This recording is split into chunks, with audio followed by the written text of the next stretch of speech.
Bookstr Talk community. My name is Miranda Powers. I'm your Bookstr host, and I am with Tori Eldridge today. We're going to be talking about her book, The Ninja Daughter. So, Tori, can we just jump on in with telling us about what The Ninja Daughter is all about? Absolutely. So here it is in all its glory. The Ninja Daughter is about a Chinese-Norwegian modern-day ninja in Los Angeles with Joy Luck Club family issues. And basically, she is a protector of women and has devoted her life to this. And she runs afoul with the Ukrainian mob, sex traffickers, and her own Hong Kong mother to save the lives of two women and an innocent child. So it's action, thriller, mystery, and a whole lot of heart.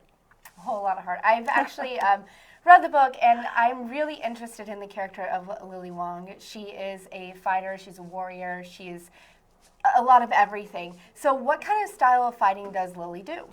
Well, Lily is a ninja, first and foremost. She studies with a Japanese sensei and has since she was 12. So yes, ninjutsu is an actual martial arts, and she is quite competent at that. But she started out training in wushu, Chinese wushu, since she was a little kid and was quite a good competitor, and trained in ninjutsu on the sly. She's also done a little boxing, some parkour, mountain climbing. She's a long-distance biker and a runner. She's a heck of an athlete. I am really impressed with her. We all strive to be more athletic like Lily, right? I myself do armored combat, which is not the same style of fighting as Lily. And I know that you have done a little bit of wushu in the past, but more impressively, you are a ninja. I am. I hold a 5th degree black belt in Toshindo Ninjutsu. It is a fabulous art. When I arrived at 5th degree, my weapon of choice was a long staff, we call it a bow, and spear. And my son was competing on the UCLA Wushu team at the time, and I had an opportunity to train with his sifu. And he graciously accepted me as a master from another art and taught me some wushu secrets involving the bow and the spear. And so that's how I gained a bit of appreciation. It's a wonderful art. And of course, I started in kickboxing and tong sudo and ground fighting, and so, yeah, fighting's fun. So there is in no way you in the Lily character. Oh. So Lily, her father is Norwegian from North Dakota. Her mother is Chinese from Hong Kong, and she studies with a Japanese ninja, right? So my mother is Chinese-Hawaiian from Maui. My father is Norwegian from North Dakota, and of course, I have a 5th degree black belt in a Japanese art. And I've lived in Los Angeles for 35 years, and this story takes place in contemporary Los Angeles. Having said all that, she is not me. Trust me. I know we mentioned a little bit earlier about talking about the origins of Lily's name, which I found very, very interesting. So some of you may or may not know this, but we do have an actress in the room right over here. We've got two. We've got a couple. But tell us about how the name Lily Wong came about. It's very interesting. Well, back in 1984, I was cast in the original First National Company of Cats. And one of my dear friends was cast with me, and her name is Lily Wong. So when I came up with this story and I was writing this, her name just popped right into my head. And I really wanted to name her Lily Wong. I wanted it to be special. But also, her mother is Violet Wong. And when I was growing up, a really dear, we call them calabash aunties. They're not really related, but they're so close, we call them aunties. Mm-hmm. I had an auntie, her name was Violet. And so I wanted to give that character her name. So yeah, there are a lot of special names, special secrets in all of these names. I love that. Shout out to Lily. I know. So Lily has a very clear head. She gets into several very tricky situations, and she always finds her way getting out of them because of her sharp wit. Mm-hmm. And I know that you meditate, right? I do. And every day. Every day. And I know a lot of New Yorkers and LAs and people watching meditate as well. How has meditation helped you write? Oh my goodness. Well, to begin with, meditation has helped me just in life. I started meditating when I was 12, and it ended up being a huge part of the ninjutsu training, which was wonderful because, that was already a big part of my life. Now I start every morning with meditating, and it calms my mind, it clears my head, and it helps with mindfulness so that I'm right here in the moment, which allows me to pivot the way I need to and stay flexible. And I think those sorts of things are very helpful.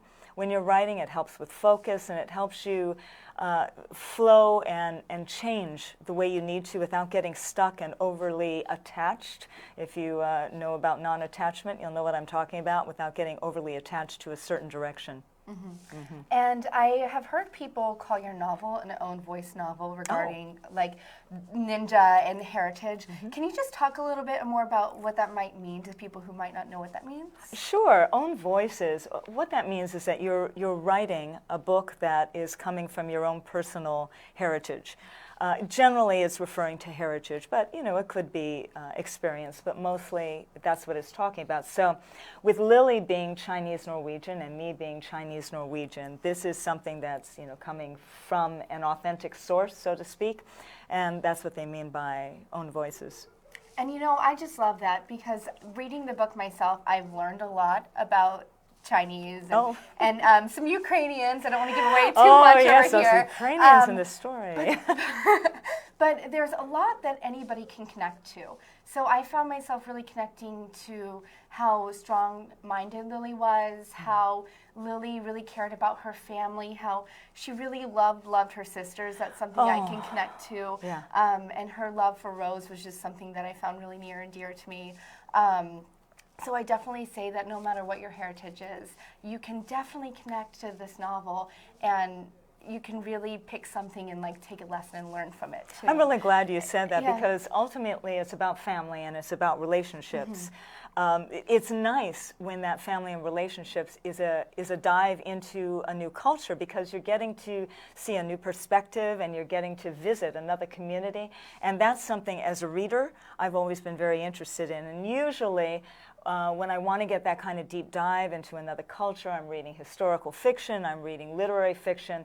So it's not often that in an action thriller, especially action thriller, crime mystery, that you can take that dive into that other world and have that experience. And also, I think it was Library Journal gave it a starred review, and they said, if you want action and and thriller, but you don't want to sacrifice character and relationships, they said, this is the book for you. And so that made me feel very happy that they said that. And I agree with that too. This book is so captivating, again, on multiple levels. And something that was very nice as the reader was that it wasn't a lot of work for me to start to understand the heritage. There's some books I've read before where I had to go look at the dictionary and go, what is that word? What does this mean?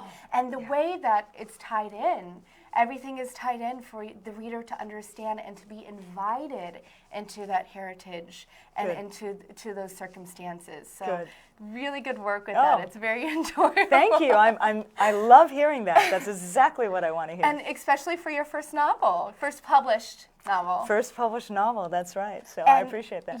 So besides writing novels, you've also done screenplays. Mm-hmm. Talk to me a little about that. Well, that started a couple decades ago. In between the acting and the child rearing, I have 2 adult sons.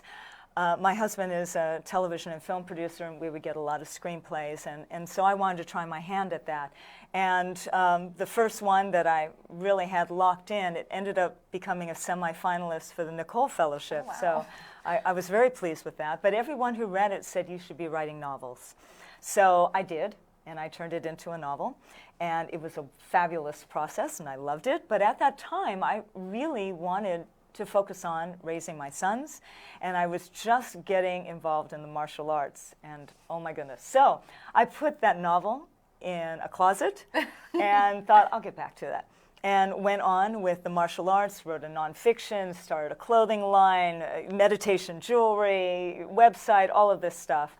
And I got the fiction bug again. And I wanted to write, and so I thought, well, before I dive into a new novel, I better check what's in that closet. Right. And I really enjoyed that. So it became the project on which I honed my craft and fell into the community and all of that. So at one time, when this book, The Ninja Daughter, was picked up, I had 2 books in submission. and I had sequels to both of them in progress, and I had a 5th book begun. And it was about that time that I got this fabulous call that Polis Books was starting a new diversity-focused crime fiction imprint called Agora Books, and they loved The Ninja Daughter, and they wanted it to be one of the 3 books to kick off their Agora Books imprint, and for me to be one of their launch authors. So it was a tremendous, timing was everything, and it was a great opportunity.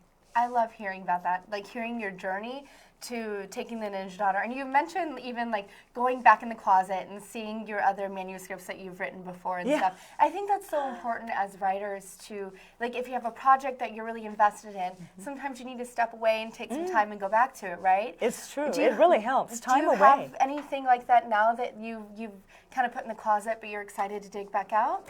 You know, it's true. It's true. In between writing those things and having The Ninja Daughter published, there were 4 short stories that were published in anthologies, and one of them, on which The Ninja Daughter is based, was Call Me Dumpling, and was featured in Suspense Magazine's Best of 2014 issue. So there were, you know, short stories and things. I have other short stories that I've put away, and I'm going to pull them out when the right project hits. And I'm also very eager to get back to that 5th novel that I was telling you about, get back into dive that. And of course, I've already turned in the 2nd book to the Lily Wong series, and I have the 3rd book mapped out and percolating. So yeah, a lot of stuff. That's really great. Let's see here. So between you're like a jack of all trades and a master of all them too, I would say, with writing, and you've done acting and you've done singing. How has all these different art forms helped your writing? Oh my goodness. Interesting that you ask. I was teaching a workshop, a couple of them, at the Central Coast Writers Conference back in September. And one of them was about believable dialogue, how to embody character with using actor tips. And that's something that I do all the time. When I was acting, ever since I was a little kid actually, but when I was acting, I'm one of these people, you probably are too, where I truly pretend I am that person. And I feel like that person, I start to move like that person, talk like that person, the voice changes, all of this stuff. So you should see me when I'm writing. Oh my goodness, it's like there's a schizophrenic thing going on. My husband's in the other part of the house going, "Are you talking to me?" I'm like, "No." No, I'm writing. You're like, "Don't worry about it, honey." I'm writing. You know, who else doesn't write like this? So, you know, I become these characters, and so there's this whole acting presentation going on in my kitchen. So, yeah, it's very helpful. I love that. Well, that way dialogue comes truly from the character and not from me as the writer. Because you know how sometimes you'll read something and it kind of sounds like the writer, but I like my dialogue to really come from the individual characters. Right, so and that's how I get there. is one of the hardest things to write. You could have a great thing that you want to say, but if you don't say it right in the dialogue, it just doesn't work. Yeah, so, you know, as an actor, we live in dialogue, right? I mean, that's where you really get the feel of your character and everything, the motivation and everything. So when I write, I feel like it's the same thing. That's great, and I can see that in your writing too. Oh, good. Tori, you are on a book tour right now, right? Oh my goodness, I certainly am. Let's talk about it. She's been on quite the journey. For those of you who are following, I know you guys are, but talk a little more about that. Okay, so I'm on a 13-city book tour, 14 if you count the pre-launch book event in Honolulu. Boy, was that fun. And I am, I guess, on the 7th stop. I had launched in West Hollywood, and then I went to San Diego with Jonathan Mayberry, and back to Thousand Oaks and Chapel Hill with tons of ninja. Chapel Hill, Raleigh-Durham, big ninja community. Really? Safest place in the South. I love that. And then went to Center Valley, had this empowerment thing at Athleta with Barnes & Noble, and then went to Doylestown Booktown bookstore in Philadelphia, and now here. From here I go to Dayton, Ohio, where my teachers, Stephen K. Hayes and Rumiko Hayes, they live in Dayton, another big ninja place, very safe place, Ohio. And then after that, a little break couple days, spend my husband's birthday because I've missed it, and then on to Poison Pen in Arizona and Borderlands in San Francisco, and then of course Thanksgiving. So, wow. I know, right? You just had to take a breath after that. That's a lot. That's exciting. And you know we're live right now, so we're actually getting questions from some of your fans. Hey, guys. Becky wants to know, how did it feel when you were first published? Oh, my goodness. Fortunately, I was at lunch with a dear friend of mine, because if I had been alone, oh my goodness. So I was at lunch and I get this little, message from my agent, and I'm outside. I have to pace. I'm a pacer. I have to move. And I'm hearing about all this and I'm getting so excited. I'm so enthused. And we finish lunch and we go outside and there's smoke in the hills. It was the day of the Woolsey fire. Oh, and our house was almost where the Woolsey fire began. So on this one day, I hear that it looks like, we're not sure because we're finishing it up, it looks like I have a 2-book deal, and we get evacuated. And over the weekend, I'm thinking, do I have that book club? Do I have that book deal? Do I have a house? Do I have? Oh my God! What do I have? What do I not have? And it was very exciting. So I'll have to say that when the evacuation lifted and Monday hit, it was a huge relief on many levels to find out that, yes, indeed, I was going to be published and I still had a house. I mean, it can be stressful waiting on how to be published, like very stressful anyway, but the fact that you were dealing with this fire and stuff too, my gosh. Yeah. So now Thomas wants to know, how do you know when a story is better to be a screenplay versus a book? Oh, that's a really great question, because my husband is actually taking some meetings this week for the Ninja Daughter, and we were talking about that. And of course, trust me, I would be happy either way. I'll go either way. I should be so lucky. But when you have a character as strong as Lily Wong, and you have characters in her lives that are so rich, and they have so many things that they can do, and the dynamics and the relationships, it tends to be a very good thing for a series. Movies, when you have like one big story, especially if it's one big story, it could be a series, but that's the heart of it, is the story and that caper or that whatever. It tends to be more suited to a movie. So in this case, it could go either way, but I think it's more suited to a television show. So I could see that too, actually. Can you? I really could see that. Because then you can introduce, like, I don't know, I don't want to give away too much. You guys need to go read it and buy the book. We'll talk about where to get the book later. Okay. But I could see it with all the different stuff that she does and all the different people she runs into contact with. Also, with a television show, they're in your house. You're living with them. You're living with them for a while, and that's nice when you have strong characters. Absolutely. And we have some more comments here. Don't forget to ask your questions in the comment section, guys. We have Tori here. We want to take advantage of asking all the fun questions. And oh, by the way, Terry says, "You are amazing, Tori. Congratulations." So Thank you. It's really awesome whenever other writers can acknowledge that. So hi, Tori. Glad you're watching today. Thanks so much. Daniel wants to know, how did you use your experience as a martial artist when you were writing The Ninja Daughter? Oh, goodness, that's a great question. One of my big objectives for this book was to blast through the stereotype of ninja. You know how it is, right? We get it mostly from books, of course, but movies, ridiculous comedies, all sorts of things. And it was important to me to show a modern perspective of what ninja could be, and certainly is to many, many people, which is a protector of women, a protector of people, a warrior protector. The ninja that I know are trying to make the world a better place with what they do and what they study, and they train very, very hard in order to do that. They're improving themselves, they're improving their community, and this was something that I wanted to put out there. Of all the ninja I know, none of them are assassins. I'm just going to say that, so that whole thing of, ninja assassin with the magical powers and, the black pajamas, none of that is in this book. I really wanted to give it that modern perspective. Well, and in this book, the ninja, it feels like it's just taken to the next level, because Lily's really working hard to protect the community. And she's trying to protect other women who really need the help and who can't really protect themselves. So I agree with everything that you said in this book. Just really shows what I think is the true life of what a ninja would be like. And now we have Nate, who asks, what was it like doing motion capture for a mega series like Final Fantasy? So he knows you did Final Fantasy. So for those of you out there who don't know, she did Final Fantasy voiceover. No, talk about it. Not voiceover, wait. The performance capture. I did the movement, right, and the acting, the physical acting for Aki and also Jane. I did 2 different characters, and I was doing the physical acting for them. So they had to be noticeably different. And that was an interesting challenge.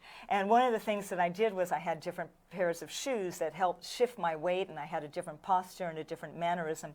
But what was amazing about working on Final Fantasy is that they recorded the voiceovers first. So we got the script, and we had to memorize the lines, and we had to sync our lines to the voiceover, and then we had to work in a set that was just a basic frame, because the cameras had to be able to come through and hit all the different sensors. So there were a lot of skills that were going on in that performance, and I loved it. I would say out of everything that I've done, Broadway musicals, television series, things like that, I even did voiceovers. That show, Final Fantasy: The Spirits Within, was the most satisfying to work on. It was great. And, you know, it's so funny, as you were saying that, I kind of got lost in the story of Ninja Daughter again. Oh, and I good. thought, I don't know why, like that. but I kind of thought, whoa, I could see Lily Wong being like this video game, like a video game. I could totally see. Yes. So if there are any programmers out there, definitely read this book, because I could see her just like going in the streets and helping all these women. And, yeah, Lily would make a great game character. Okay, so Jake wants to know, what other inspirations did you draw from when creating the Ninja Daughter? Oh, goodness. One of the first things I did was talk story with my friends. That's what we say in Hawaii. I called up a whole bunch of friends, Asian, Chinese American, a lot of them first generation. I wanted to get their experiences. Many of them overlapped, but some of them were different. That was important. I called a lot of my North Dakota Norwegian relatives. I wanted to get some of their ideas. And of course, when it came to ninja, I have so many friends that I'm observing them and the way they're operating in the world. And also, one of my beta readers, Jack Hoban, is a 10th degree black belt in Bujinkan Ninjutsu, and also a martial arts, let's see here, a subject matter expert for the Marine Corps Martial Arts Program. And he was one of my beta readers, and that after you write it, you give it to readers and you get feedback.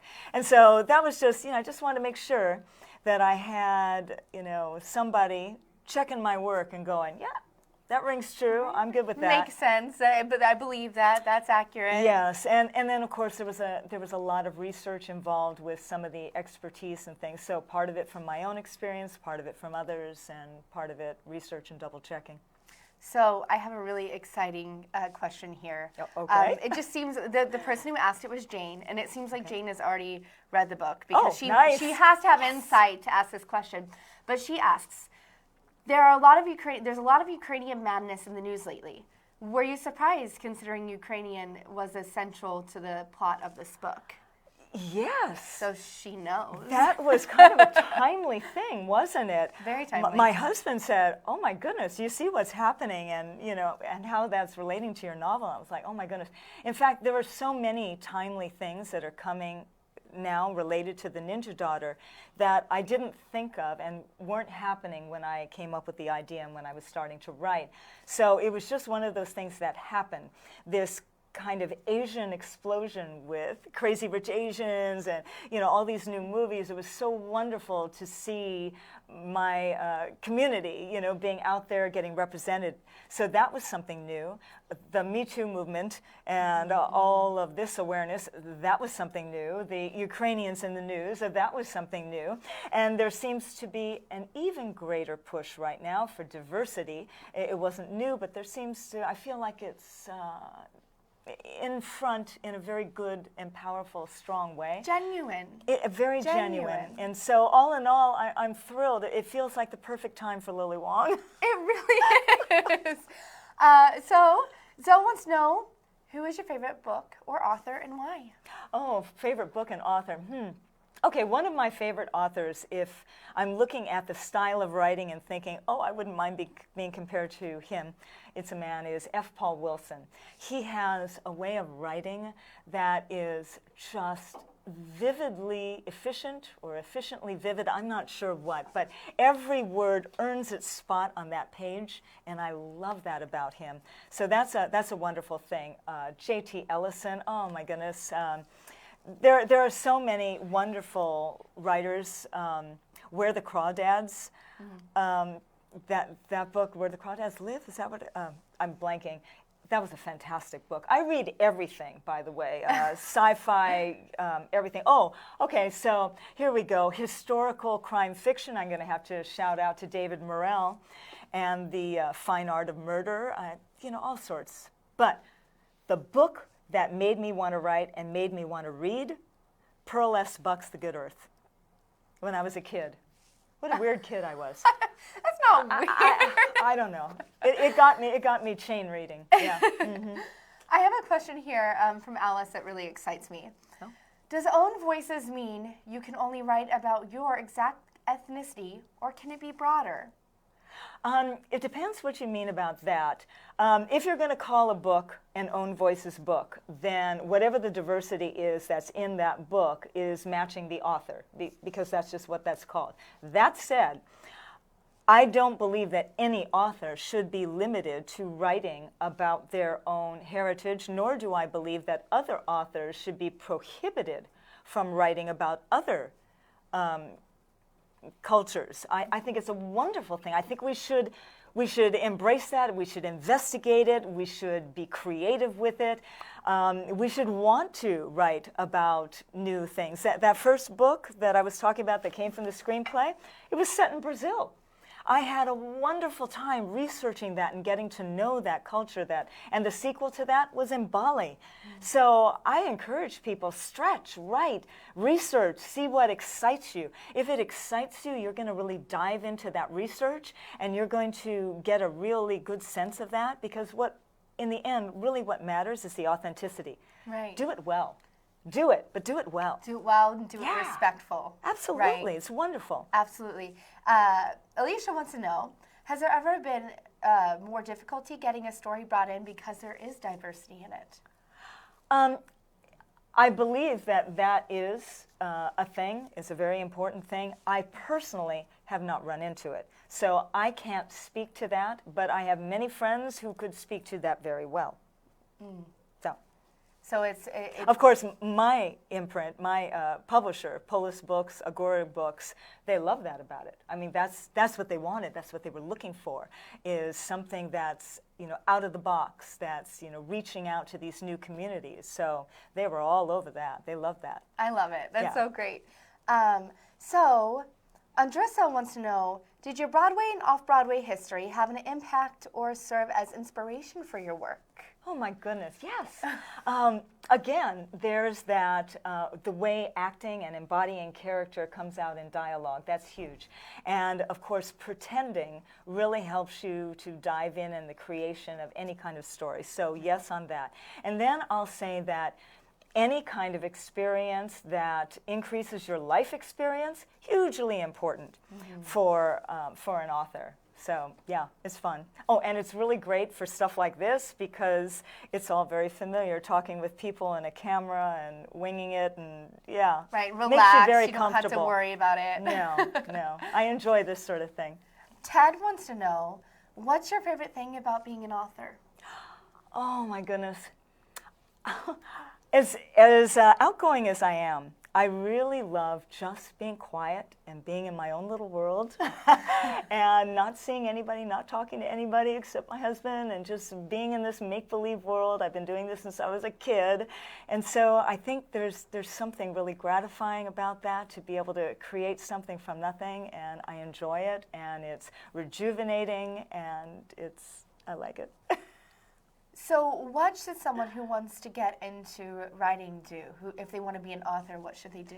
Number one, read. Oh, yes.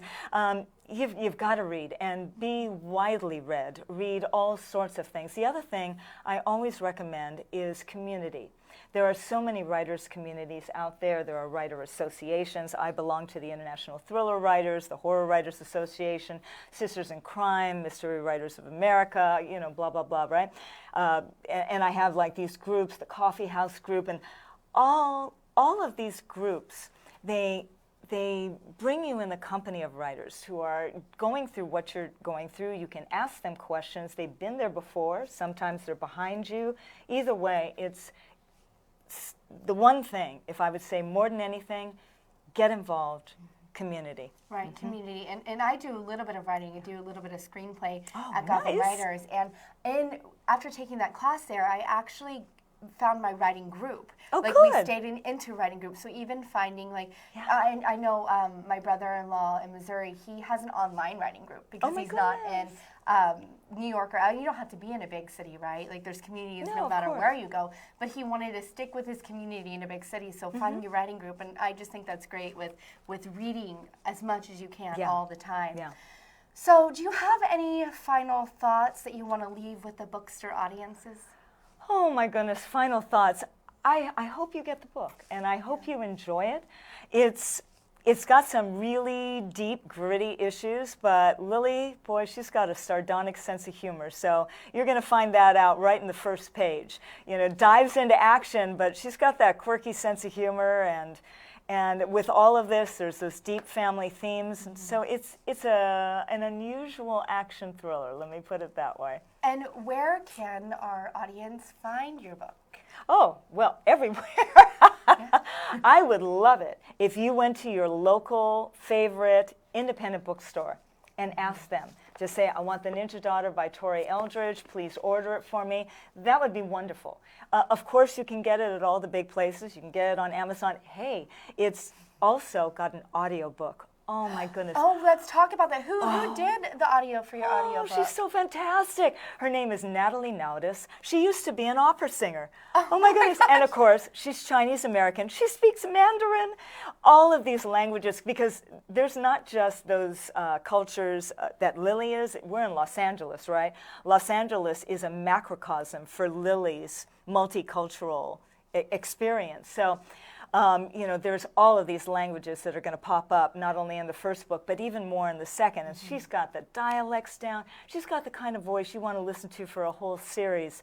Good thing. And so I am so excited. She's joining me. I've got a book event right here tomorrow. And she'll be there? Yes. Where is it at? Oh my goodness, Shakespeare and Company on Lexington. Go to Lexington, not the Upper West Side or the other ones, Lexington, at 6:30, and it's on Thursday, that's tomorrow. And Natalie will be there, and I invited her to read a couple of scenes. Oh my gosh. And I got to tell you, because I've done so many voiceovers and podcasts, and I love to do performance readings. People are like, why didn't you do your own?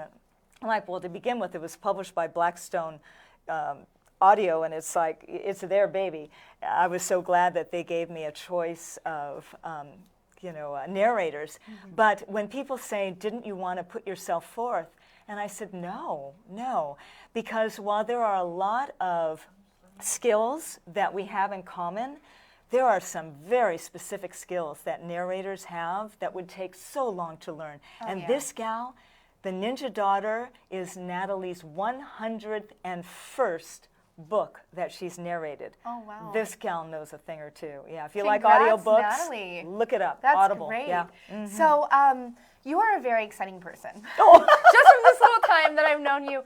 If I want to follow you online, where can I follow you? you know what's really fun is following me on Instagram right now, writer.tori, because I'm doing all these little stories and I'm creating those little highlight bubbles, and each one is for every city. And so it's loads of fun. And of course, I'm on Facebook as, just go @Tori and I'll pop up in 2 places, the personal profile and also the author page. Find me on both, and I'm on Twitter, @Tori Eldridge, so you can find me. I'm everywhere. Perfect. And do you have a personal website? Of course. Great. What is it? Guess. ToriEldridge.com. Hey, that's out of nowhere, right? Yeah. Can we find anything exciting on that website? Like more about what you're going to be writing, more about your tour? Oh my goodness. I've had a website for a couple decades, so there is a lot on this, and there's a lot of really fun free content. I used to host a podcast. I hosted 57 podcasts. So there's a whole empowerment page. You can listen to podcasts. You can go to the About page and learn a whole lot more about me that you may not even want to know. You can go to, there's a lot of early praise and a lot of news. You can find that. But the most fun, go to the book club page, because this is the kind of thriller that's, most thrillers aren't appropriate for book clubs, but this one is, because there is so much to talk about. There are so many social issues, family issues, cultural issues. There's so much to talk about. And I have an amazing book club kit that was prepared for me by JKS Communications. Shout out to them. This book club kit is gorgeous. There are self-defense tips. There are recipes. There's tea recommendations. You got to check it out. Just go to ToriEldridge.com, go to the book club page, and right there you'll see book club kit. It's a PDF. Download it.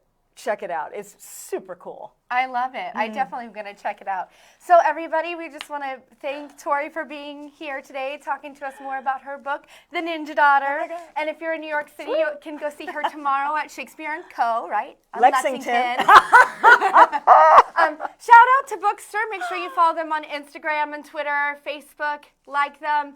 My name is Miranda Powers. You can find me on @Miranda E. Powers, Instagram and Twitter, or Miranda Lane on Facebook. We look forward to doing more events like this on Bookstr, and hope you have a